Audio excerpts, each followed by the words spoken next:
Okay, so we're gonna start on Symbaloo today, and I'm not gonna be in class today or tomorrow. So what we're gonna do is we are going to put the July crisis aside until our block day, Wednesday or Thursday. And if you want to look at this stuff, you can on your own time. But what we're gonna do today and tomorrow is we're gonna get a good start on our little mini research paper. So if you've never written a research paper, a really good place to start is this OWL tab on Symbaloo, and I strongly encourage you to read this.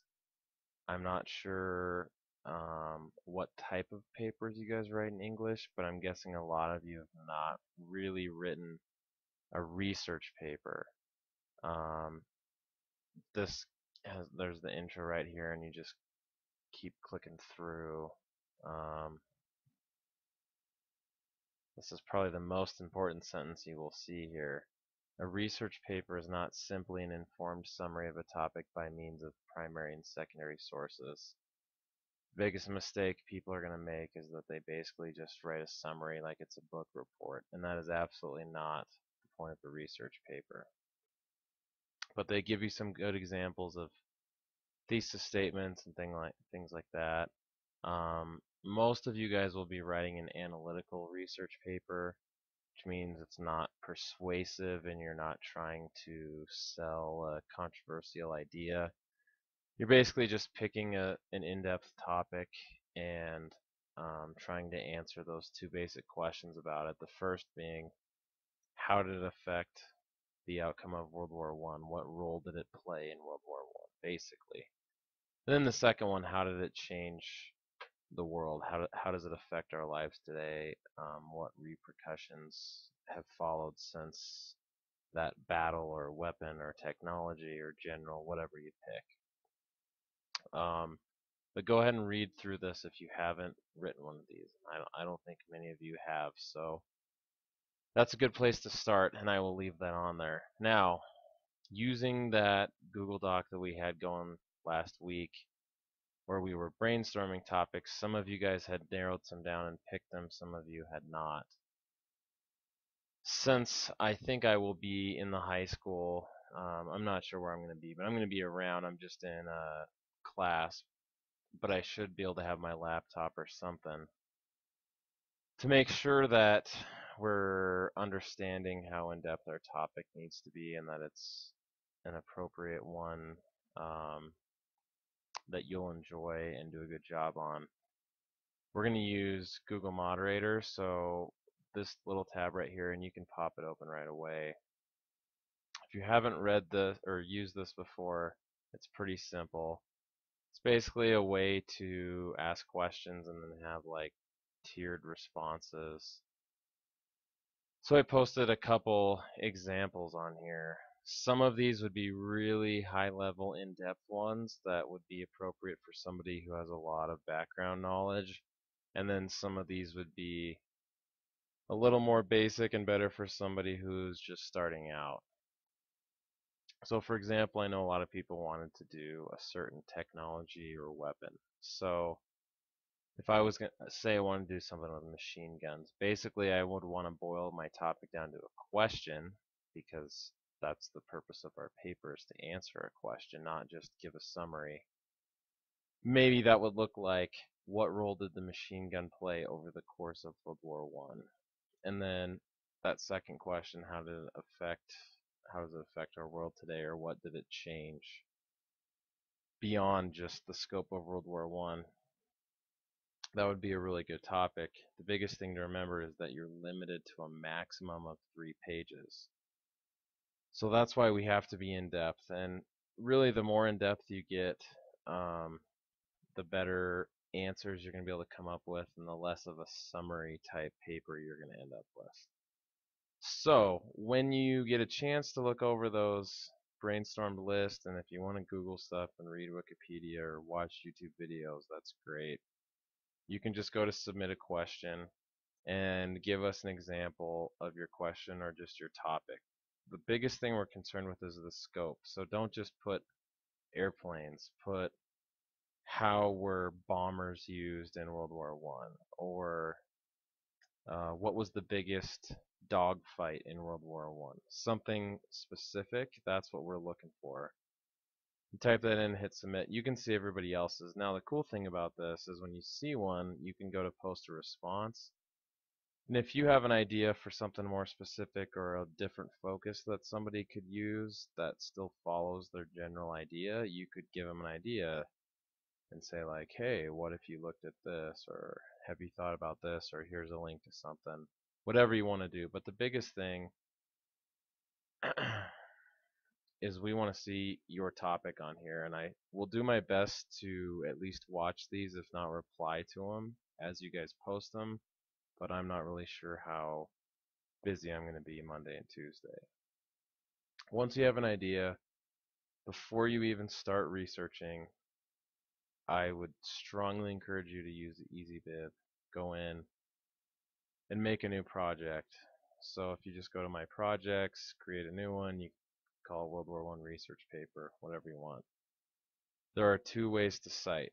There's the as you go method, where I just take the link and say, hey, I grabbed something from here, or I'm paraphrasing something from here, and cite it as I go. Or there's the midnight method, which means the night before it's due, you go back and try and find everything and backtrack, and you'll inevitably miss stuff or forget it. And it's a nightmare that way, so there's no reason not to do the cite as you go method with EasyBib, and just keep a project going. Keep adding to it. When you're done, you can copy and paste it or export it as a Google Doc. Once you have that ready, then you're ready to start researching. So you guys can use any sources that you want. A really cool site that I just found last week is this third tile on the top row, called The Untold Stories of the First World War. And it's like an online exhibit. And there's a couple different categories you can go through. This also might be a good place to just kind of browse and try and get a topic. But feel free to use this. The biggest thing is that Wikipedia is a place to start, but it's not a place to cite. It's not a place to actually do research.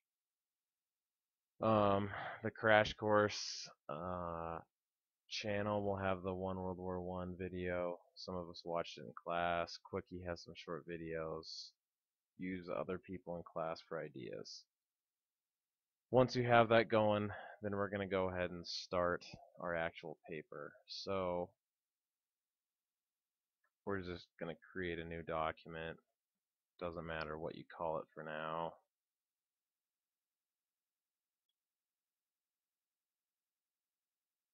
And we basically want to outline some stuff before we get into it. So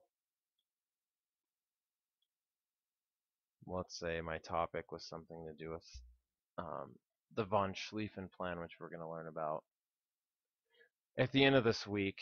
And I want to keep those two questions in mind. How did it affect World War One, or what role did it play in World War One? And you can basically ask that question about any technology, weapon, battle, general, anything like that.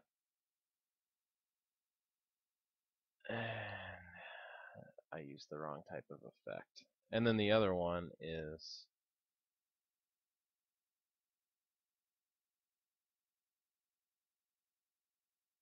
what effect has it had on our world today, or beyond the scope of World War One. So outside of that bubble, what effect has it had? And I always want to keep these two things in mind, because these are the questions that I'm trying to answer with my research and with my paper that I'm going to write. And they're going to guide where I'm going. So once you have that going, you're probably going to have to do some research before you can come up with a thesis, because you may not know much or anything about your topic. So feel free to use anything on Symblue or beyond it. The Modern History Sourcebook has some really good World War One resources, and they have them by category. They're all primary resources. You can use YouTube videos, whatever, doesn't matter. But that is the plan for today. So we want to have our topic picked out. We want to narrow it down to something specific that we can do justice in a 3-page paper. And then we want to have these 2 questions in front of us that guide us to do our research.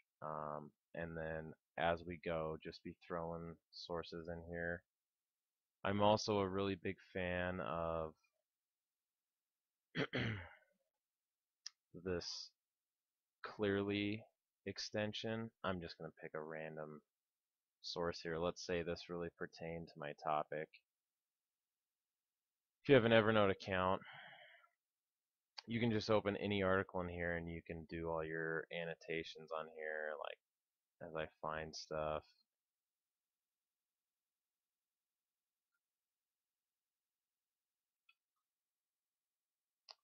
As I find stuff, I can highlight it and say, oh yeah, that really fits what I'm looking for, or answers my question, whatever. When I have that done though, just clip it to Evernote, and when I go to Evernote, I'll have this new note in there, and it has all my annotations on it. And it's just a good way to keep track of research, and it also keeps the link. So if I didn't cite it as I was going, which I should be, I don't have to backtrack very far. You can also use Digo, and I know some of you guys are fans of that. They updated this since we used it this fall. And if you go to annotate, you can get your highlighter colors, and you can put sticky notes on here and do what you want. And then if you want to share your version of it or keep track of it, you just go to share this page, and you probably want the annotated link, but you just copy and paste that, and that'll have the link to this with all your highlighting and sticky notes on it. So that's the game plan for today and Tuesday. If you guys have questions, you can email me. The biggest thing is the sooner we narrow down our topic and get it set in stone, the sooner that we can dive into the exploration and research phase and actually get some things done. So if you need help, email me. Otherwise, good luck, and please remember to be especially respectful and helpful with the substitute.